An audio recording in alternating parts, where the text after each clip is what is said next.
Please welcome to the stage Brian Bellendorf, Executive Director of the Hyperledger Project, the Linux Foundation. Testing 1, 2. There we go. Thank you very much, and thank you, Ava, for a really terrific kind of overview of kind of the work in Europe regarding blockchain technology and the research and regulation thereof. We are very privileged to have a really amazing panel, I think, to try to explore this notion of the use of blockchain technology in an enterprise context. Going back, I think, to the original Bitcoin paper, there was a lot of talk about the use of underlying technologies here for smart contract systems, for being able to pass around tokens, not just in a cryptocurrency sense, but in a way to transfer value and record transactions in a way that could not be censored, that could not be modified in the history, and that there was value in this kind of thing, and trying to tease apart the trust that we have to place in central organizations in so much of our industries. As Executive Director of Hyperledger, I've had to really try to understand industries I've never had experiences in. I don't think I had heard of DTCC, for example, before I started my job. And really understand that a lot of how the systems of the world work are based upon these cooperative organizations that sit at the heart of many large industries that have helped facilitate transactions and helped proxy trust. But as we know, and the Edelman Trust Survey, for example, the Edelman Trust Barometer has noted this pretty steep straight line decline in trust in institutions worldwide by citizens, by people who operate businesses. And so we know we need different technologies now. Technologies that are unlike some of the technologies Silicon Valley has tended to produce, that have tended to be centralizing technologies like Twitter and Facebook. And so with blockchain technology, we have a real chance to build cooperative systems that work in the way that consortia work, in the way that perhaps a long ago vision of the internet was that it would work a bit more like this. And so to explore this space, we have a really diverse panel here representing a number of different organizations and types of organizations in the blockchain space. To my immediate left is Harpreet Khurana. I hope I got that right, I apologize. Strategic Innovation Executive with Salesforce. To his left is Victor Liu, the President of Hunt Oil Enterprises. To his left is Dan O'Pry, the Chief Marketing Officer for Digital Asset. And to his left, York Rhodes, the co-founder of blockchain for Microsoft. And to his left, Tanya Steffens, the Senior Innovation Lead for Procter & Gamble. Thank you all very much for being able to attend. And so I thought the best way to get started might be for each of us just to go down kind of the row and talk for a few minutes about each of our organizations and what they're doing in this space, and in particular try to highlight the why. Right? Why is your organization involved, and what's the case that you make to internal stakeholders or to external stakeholders about where blockchain technology might be appropriate? So why don't we start with Harpreet? Thank you. Thank you all. Thank you, Brian. And I have to comment by the sort of visible diversity of the blockchain panel. So let's start there. We are supposed to sometimes say we're not a diverse community, but I think this definitely shows we are getting more diverse. So, I'm, as Brian said, I'm part of Salesforce. I represent their human-centric design group called Ignite, and I'm part of trying to figure out how do you sort of bring human centricity to what has so far been a very tech-led conversation, right? So sort of to piggyback on your point, Brian, I was talking to a Wall Street analyst, and he said if you look at the S&P 500 list, 77% of their value is an intangible value. 77% of S&P value is intangible. So we can take this in many different ways. But to me, when I hear that number, I say if it's intangible, there is direct connection to that intangibility and trust, right? If the trust erodes, people say, how do you put a value on trust? Well, here's a pretty nice proxy to say 77% of our of S&P companies' value is related directly to trust. And put another way, if you liquidate all these companies, you get 23 cents to $1, 77 cents is coming from this other thing, which is brand value, goodwill, and so on. So I think that's the starting point for any discussion around blockchain. So that's sort of our first region to think about it. Salesforce thinks about trust as their number one value. And how do you think of trust in an evolving world where trust does not have to be just inside the four boundaries of an organization, sort of extending trust into an ecosystem, right? So when we think about products, we think more about, we've started thinking more about ecosystems. So it's no longer MVP, it's more MVE, minimum viable ecosystem. So that's our starting point of thinking about how we should think about blockchain. And the last thing I'll say is, as Salesforce is a centralized, you have to go through our systems to access and infrastructure and so on. What does this mean 3, 5, 7 years down the line, where it's all sort of, the freeways all mingle together, and there is no silos per se of how data flows. In that world, how should Salesforce be thinking about its infrastructure as well as the applications? And at the end of the day, how do you make blockchain accessible and trust accessible to a wider audience? Thank you. And Victor, before we cut to you, you can submit questions through the Concordia app, and we'll reserve the last 7 to 10 minutes of the panel to get into your questions. So be sure and submit some. Victor, over to you. Yeah, so I think that, first, I lead the energy technology ventures within Hunt, which is a private independent energy company, both in oil and utilities and refining. But I think that the theme, or what I tend to look at in the organization that I'm responsible looks at, is what are the undercurrents that are happening that will lead to new business opportunities and changes within the industry down the road. My background, I came from a venture capital background, have practiced that over 20 years. And then the oil and gas industry and the energy industry is actually a pretty slow-moving industry that's actually ripe for a lot of change right now, given everything that we're seeing in terms of digital technologies and communication, horizontalization of the industry, a lot of roles in terms of private equity. And so people are trying to identify where the next opportunities are going to come in from. And how I look at blockchain really is an innovation. Everybody here knows it in terms of a distributed ledger. And when you have a distributed ledger, you have obviously transparency in terms of accounting. And with the projects that happen in oil and gas and utilities and energy is massive. They're enormous, with lots of different participants and investors in it. And so you have the need for something like a distributed ledger. Makes a whole lot of sense. It's in contrast to what we have today, which is, everybody here knows, again, what's been spoken about in terms of centralization. Centralization in terms of the operating partner that controls everything. The way that I look at it a little bit differently in terms of blockchain, though, is that I think that we need to be careful in terms of moving away from the notion of, hey, in terms of blockchain, allows for democratization and a kind of utopian view or worldview on it. I think of, if the past in energy was with regards to partnerships, what I think blockchain enables is networks. And that's the key word I think about it in terms of networks. And in these networks, the question is, what is the value of that network? And I think that that's what part of the challenge and what everybody grapples with right now in terms of blockchain. What is the application of that network? And what is that value that provides? How does that cryptocurrency extract that value, if it does or not? And so what I'm excited about with regards to blockchain in energy, in 2008, 10 years ago, 7 to 8 billion were spent in clean tech. It was too early, though. I think the same, a wave is happening with regards to blockchain and energy right now, where you have a networks can be formed to go after applications from which value can be extracted, and the key is, how do you identify that network application? And then finally, how do you enable a network capitalistic business model to occur? And that network capitalistic business model, the members of the network benefit and participate in that value, which is still a little bit different from today's network models, whether it's Airbnb, Uber, and those type of things. But that's the type of things that I tend to look at in terms of identifying new applications, new types of business opportunities for our company.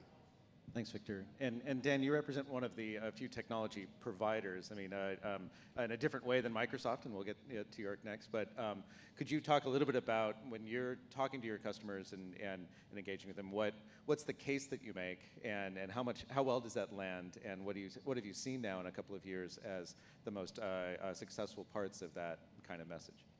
Sure. So as Brian said, I run marketing and partnerships as well at Digital Asset. We're about a 4-year-old startup headquartered here in New York.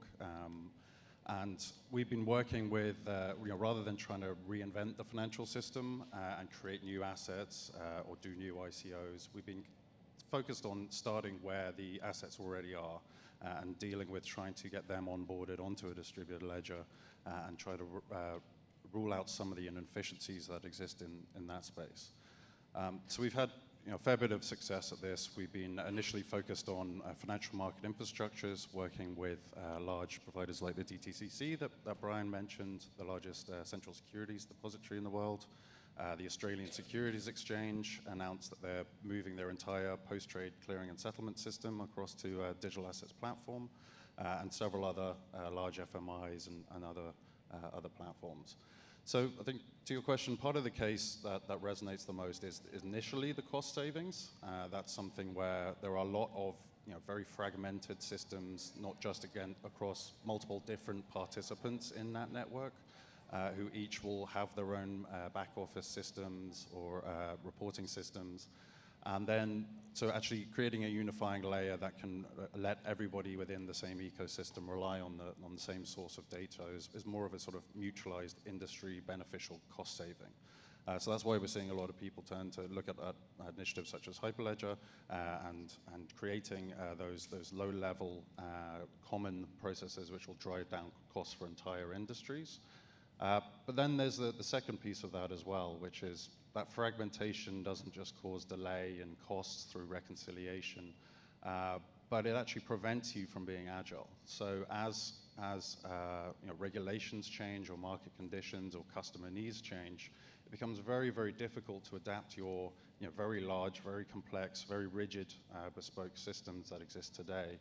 And so one of the big focuses at Digital Asset is how can we make it as easy as possible for enterprises to be as innovative as some of those West Coast companies that you mentioned, and allow them to deploy new applications that don't just run inside their own organization, but run across multiple organizations. So the first part's the cost saving, that's where most of the focus has been on, and the second part is really on the innovation and the agility that will allow these companies to create that sort of capitalist network effect and create those network of networks that everyone will benefit from. That's great. And York, Microsoft has made investments in a number of different ways into the blockchain space. I wonder if you can kind of walk us through some of those and some of the initial kind of wins or benefits perhaps that have come from that. Sure. So my name is York Rhodes. I was one of 2 people actually here in New York who co-founded our work at Microsoft. I had just returned to Microsoft about 6 months earlier and sort of had my awakening to this amazing technology in 2015 and had to make a decision. I was either going to stay at the company and focus on it and get it to really adopt blockchain wholeheartedly, or I was going to have to go somewhere else. And having made a relatively tough decision to return to the company, that was basically a months-long decision, I decided that I was going to turn my entrepreneurial instincts internally and really start this business. So this is something that anybody can do, by the way, inside your corporation. I've proven it. It actually works. The levers will be different, across your organization as to what drives value. If you think about an enterprise like an ecosystem, not unlike any other ecosystem, 95% of the people are not at the forefront of technology, and at least 80% are non-believers, right? So if you take those 2 premises, to every conversation, and you're humble and you can make a case for either a specific business unit value proposition, whether it's capital efficiency or workflow efficiency or trust across organizations, the typical things that we get with these types of technologies, that's sort of one aspect of it. So for Microsoft, we sort of have 3 lenses that we look at blockchain through. One is, how do we actually create value in the technology? How do we actually participate in this wonderful open source ecosystem by participating in various different open source communities, whether it's directly with code or helping with governance and things like that? And how do we really ensure that as a somewhat sizable technology company that we are empowering that open source ecosystem and not squashing it, which historically large enterprises in the technology space have had a tendency to do. So the one lens around technology innovation really started with the partner community. How do we get, I think today we have about 60 different protocol ledgers running on our cloud.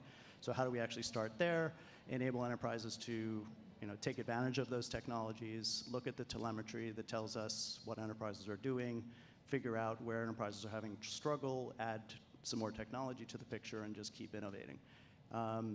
The other interesting early realizations that I had that actually had quite a big impact, I think, on how our enterprise thinks about blockchain is the value of trust and how that directly aligns with the culture of Microsoft. We actually talk about our business's trust.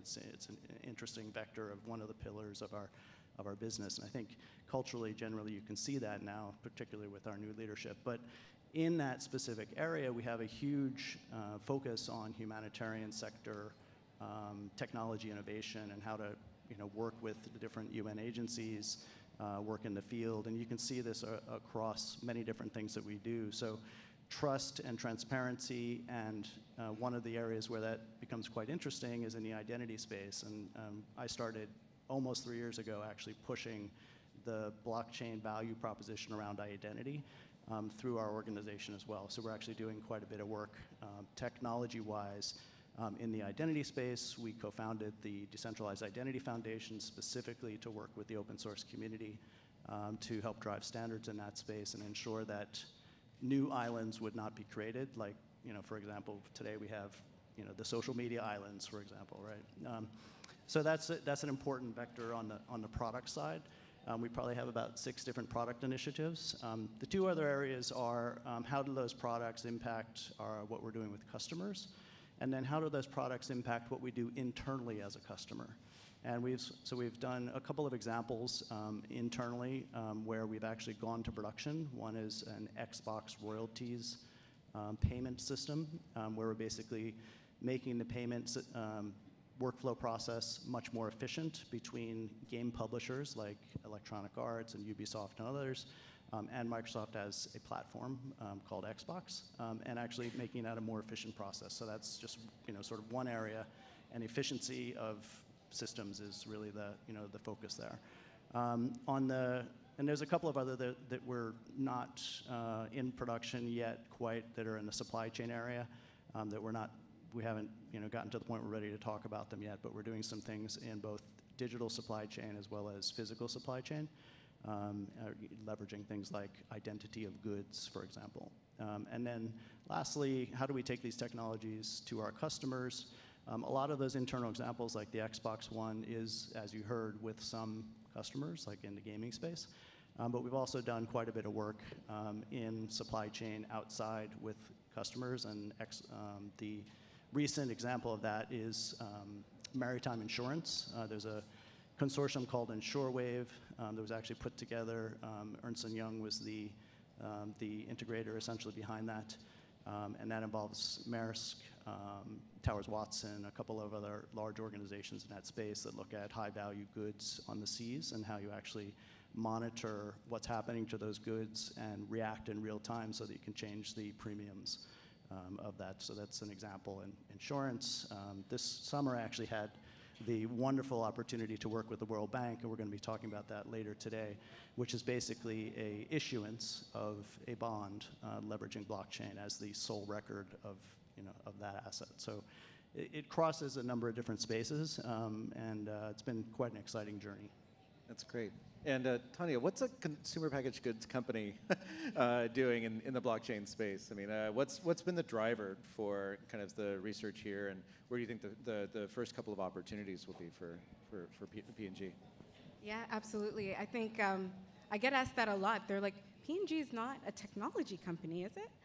But what we do is we look at all of the different emerging tech, and we look at that and we try to see, how can we use this to service our consumers better, right? So we're a company that's not young by any stretch of the imagination, right? So I think we're 180 years old this year, but we service 5 billion consumers, right, worldwide. So when a technology comes up that kind of fundamentally shifts kind of key things in market. So when we heard the gentleman this morning speak about Barbados, a technology where there's a digital currency that's interwoven, that's really interesting because that presents potentially new business models, to new commercial models, right? So the question then becomes, how do we service our consumer better with new commercial models? Somebody had mentioned a little bit about supply chain, but that's interesting too. So for us, the question becomes, well, how do we get our products to our consumers more quickly, right? Is that something that we might be able to do? The Identity Foundation that York mentioned, key and core. So now I have an identity that is distributed across a myriad of spaces. Can I do something with that? Would it make a difference if I knew you were who you say you are, and I could actually give you something uniquely for you? So as a consumer product goods company that's continually evolving and wants to be at the cusp of innovation, we have to follow where it is that the consumers are going to go. The project with the European Commission that Eva mentioned just now, I mean, think of that, My Health Data sponsored by the European Commission. Everybody is going to be on that platform, right? So it shifts how consumers are responding, and by virtue of that, we should be shifting how we service them. And that's the reason that we're in this space right now. I'll tell you, this year, our friends at Deloitte and Ernst & Young and Accenture will tell us that 95% of Fortune 500 companies now have a blockchain practice of some sort and are investigating it.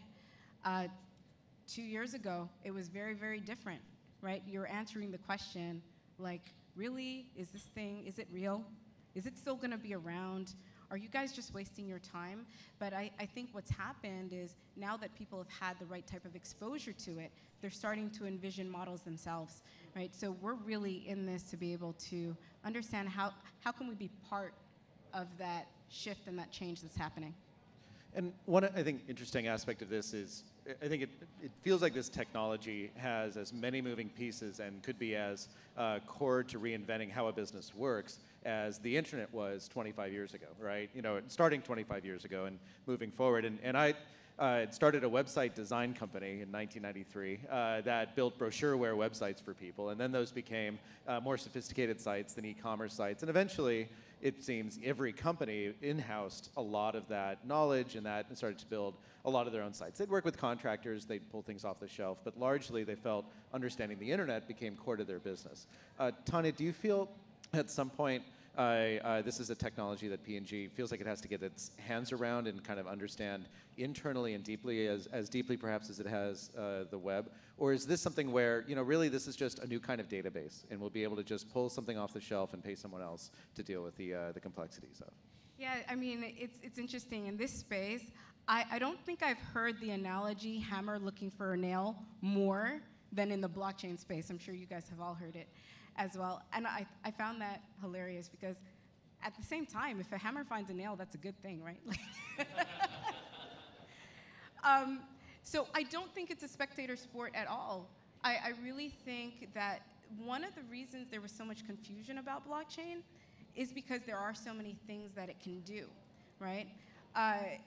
Once you actually get in there and you start trying to test and you start doing proof of concepts, learning from them, really asking different questions, it opens up a whole realm of possibilities for you, right? So, and the feature set is extensive, yes, but the question is, what problem is it that you're actually looking for it to solve? And if there's no other technology out there today that solves that problem, and some aspect of blockchain is able to solve that for you, I think that's a win situation. It's definitely a win-win. In the way we go to market with this through our Center of Excellence, we do believe heavily in doing a few things. One, partnering, right? So we're not trying to only go at it alone, right? We definitely want to work with our partners. So there's a series of technology service providers that we work with, some of whom are up on the stage with me today. But there's also a number of startups that have done some really, really interesting things, right? They have very smart technology that kind of plug into key aspects of things that we'd probably want to learn more about. But finally, we have a number of people who are interested internally. And as a company, we believe very strongly in developing our people. So, I mean, more power to you. If you're in a company and you have a curiosity and a passion for an area, and then we can match you to something and you could further develop that skill internally, I think that really becomes the true holistic win-win. Yeah, Harpreet, what's your take on this? So I think there is a talent and human-centered sort of aspect that doesn't get talked about enough. So first is, if we look inside our organizations, there are people working on this technology nights and weekends. If that's not part of their day job, they're working on it because they love it. There's passion. So when that happens, and Victor, as an ex-VC, you can probably appreciate that, but where there's a lot of energy, a lot of talent, a lot of passion, good things come out of it. That's sort of a philosophical sort of argument. The other thing is folks who are running organizations grew up at a time where the education was about, if I have to win, then you have to lose. Sort of the zero-sum game, business schools talk about winner takes all, and so on.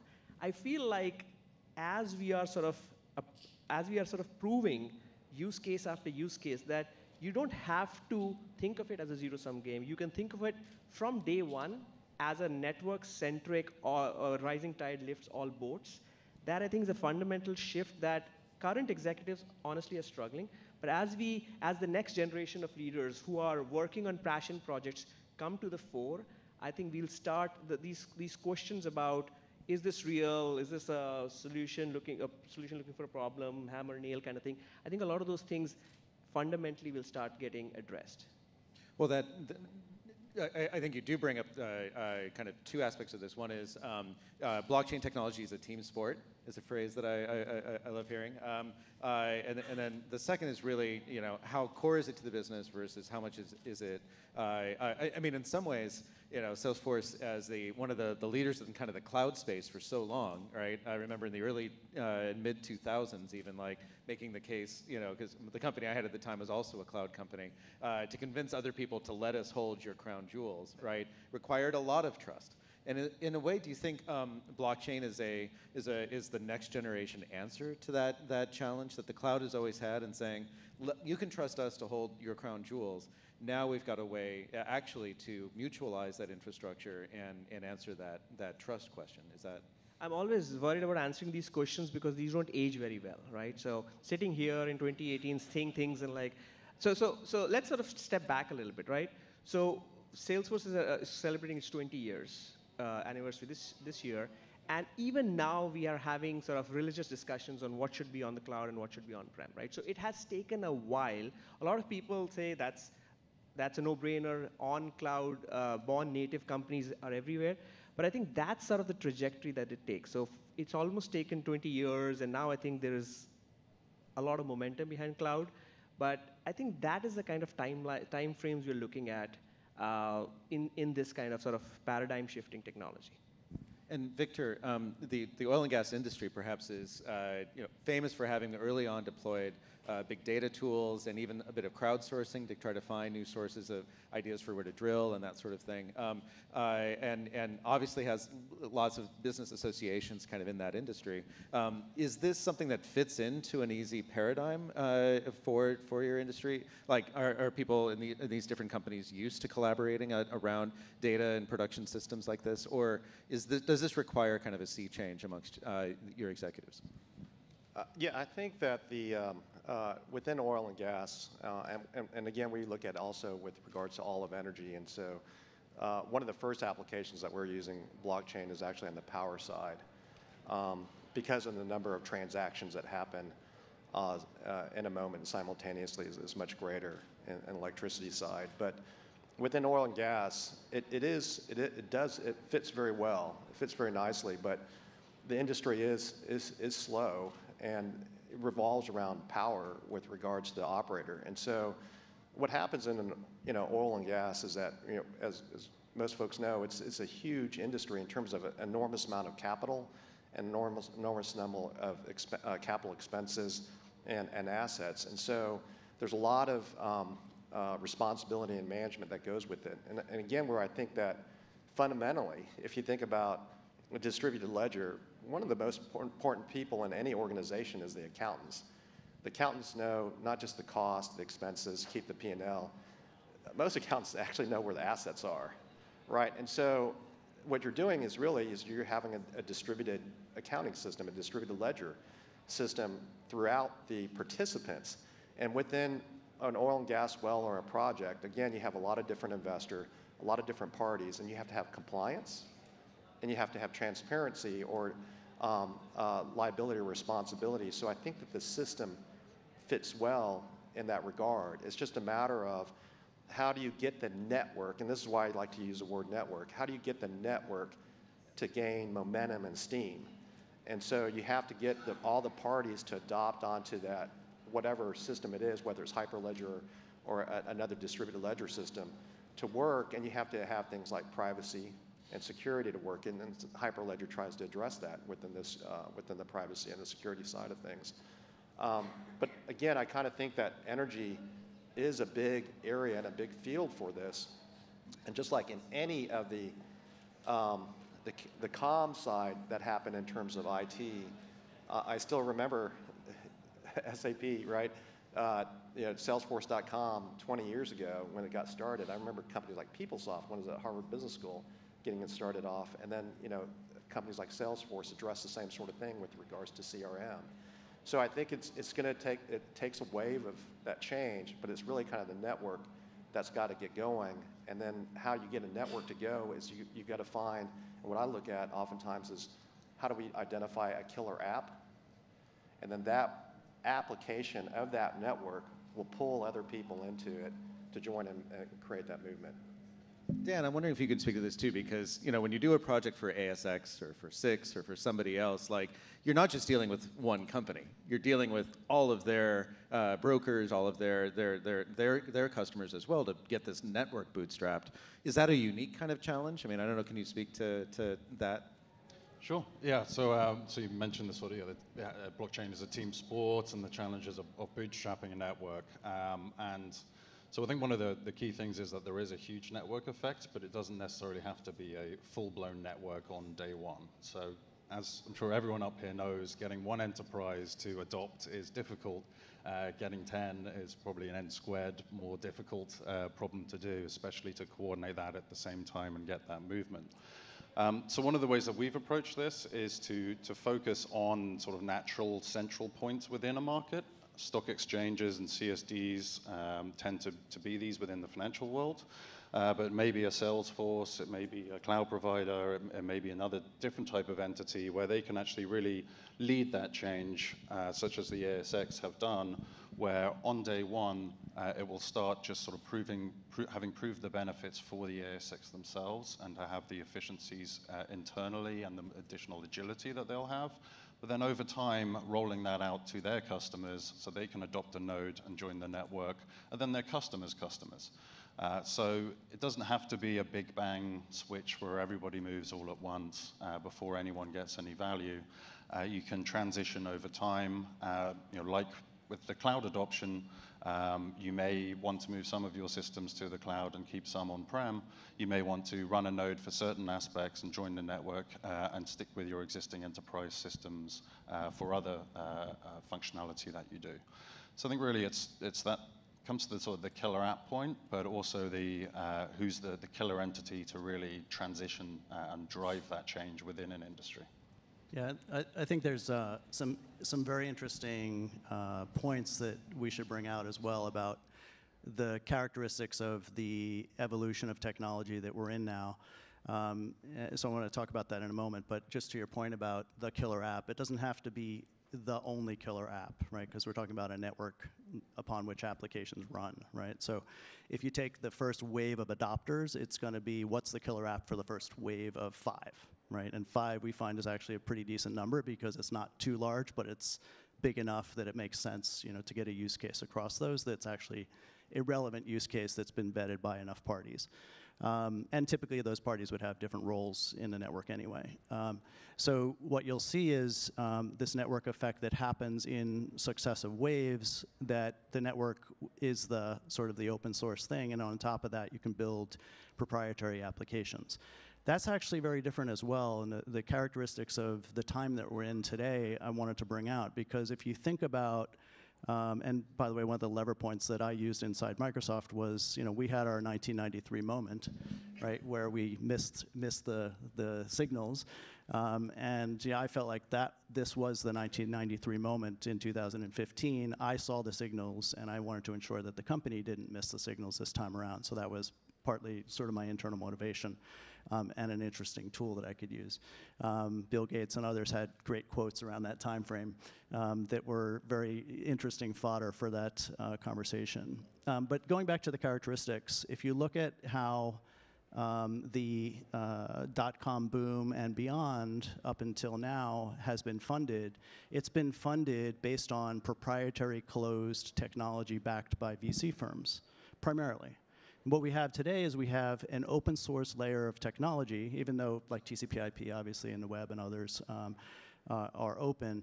The funding that happened over the last 20 years is very much based on, I want to lock value into a company and I want to invest in that company and be able to extract a return.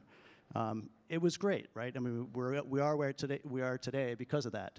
But this evolution is actually quite different, where all of the value that's being created at the protocol level is being done in open source by passionate people, to your point, who really see the value of this technology. On top of that, we have some interesting funding mechanisms that are happening as well. Some, maybe we need some more regulation and some more controls in that, but nevertheless, the opportunity that we've come upon to be able to create new value through digital uniqueness in a public open framework is completely different than where we've been in the last 20 years. And because of that, this is actually happening at a much more rapid pace than what happened with the internet up through the massive .com e-commerce type sites. So we need to keep that in mind. People always, when we talk about the internet in the early days, people come to the conclusion that it's going to take 20 years. Right? Yes, it's going to take 20 years for some things to happen, but the pace of innovation that's happening right now across thousands and hundreds of thousands of developers, whether individual or part of startups or in large enterprises, is completely different than what was going on in the early days of the internet in scale and in open source nature. So it's basically, if you're sitting back now and waiting for 10, 15, 20, 5, you name the number of years, you will be way, way behind, like way more behind than your company was in terms of the internet. Great. I want to take one question from the audience, which is from Dr. Leah Houston, who asked, how can blockchain technology be applied to address the healthcare crisis, both globally and nationally? And I know this might be outside of all your given sectors, but I don't know, York, if you've had any kind of healthcare projects on Azure or any that you've been involved in. Yeah, depending on how you're defining the healthcare crisis, and healthcare is a large industry. You could focus on it from an identity perspective, consumer-owned identity. If you think about, for example, what happens today, in your typical healthcare journey is actually very inefficient and very similar in some ways to social media, where somebody else, has pieces of all of your data. And in order to go to a new doctor, you have to ask the old doctor to send your data. Well, that's kind of odd, right? We have, from our childhood, we have an immunization record, which typically might have been in a manila envelope in a hard copy, right, stored in a file cabinet. That should be digitized and secured in a way that we can own it ourselves and provide permissions to pieces of it when we visit a new institution, whether it's a hospital or a new doctor or what have you, and that record of my personal health history gets updated over time associated with my identity, and obviously keeping it secure is important.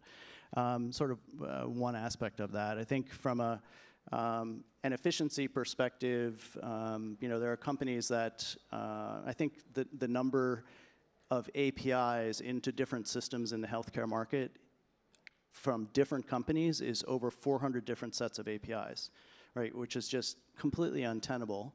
in terms of anybody doing anything from an efficiency perspective around application development or what have you. So there's a lot of aspects to it there, obviously trust and transparency. And Okay. Tanya, did you have a take on this? Yeah, I would say also, adding to that, it's because also the data will be anonymized. I think when we are looking for solutions to kind of particular diseases, we're going to be able to have access to reams of data, and you wouldn't have to worry that your identity was being compromised. And I think for healthcare practitioners, that's something that becomes very interesting. How do we see more, right, with continuing to maintain people's privacy? Yeah, just to add quickly, while we're focused on financial services initially, we do have some projects in the healthcare space and supply chain and elsewhere.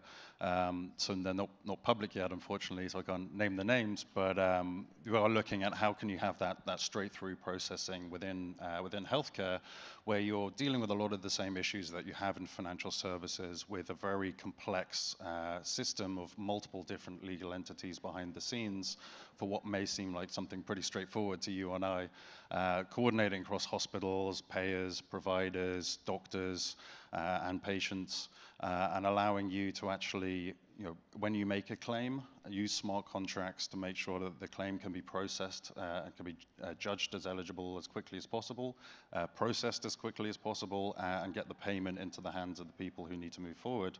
And there's a lot of very big capital inefficiencies in that space too, where if you perform a treatment, you may not get paid for it for 90 days or so. So there's a lot of sort of cash flow issues that are financial in nature but apply to the overall healthcare system and make a huge difference. Yeah, just one more point I was thinking of is the area of prescription abuse. Is certainly something that would benefit from a historical ledger of activities, whether it's based on an individual or across doctors. So there are a tremendous number of opportunities in healthcare. And one last question. Raise your hand if you have a pilot going into production by end of next year. All right. We actually have stuff Everybody. in production today. Cool. And some are live today. Well, thank you very much to the panel, and thank you for all of you for your great questions.